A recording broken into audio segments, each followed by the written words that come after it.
आने वाले महीनों में इंटरनेट चलाना महंगा हो सकता है। सरकार अब इंटरनेट डेटा पर टैक्स लगाने की प्लानिंग कर रही है।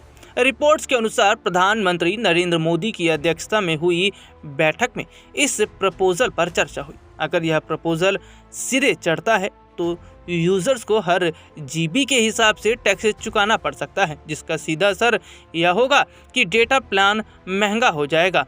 भारत उन देशों में शामिल है जहां इंटरनेट डेटा की कीमत सबसे कम है। इसके चलते डेटा की खपत भी खूब होती है। सरकार चाहती है कि इस डेटा को पॉजिटिव कामों के लिए यूज़ किया जाएगा।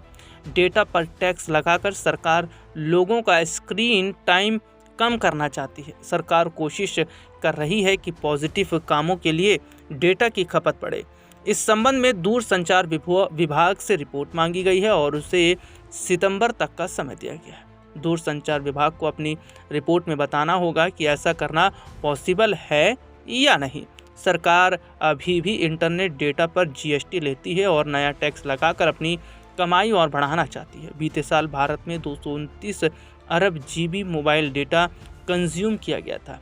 इस हिसाब से देखा जाए तो सरकार अगर हर जीबी पर ₹1 का टैक्स लेती है तो उसे 229 अरब रुपए की आमदनी होगी। सरकार के इस प्रस्ताव से लोगों में चिंता भी हो गई है। सबसे बड़ी चिंता इंटरनेट के महंगे होने की है। रिपोर्ट्स के अनुसार जानकारों का मानना है इससे डिजिटल सर्विसेज पर असर पड़ेगा। साथ ही इस सेक्टर में हो रहे नए एक्सपेरिमेंट भी इससे प्रभावित हो सकते हैं।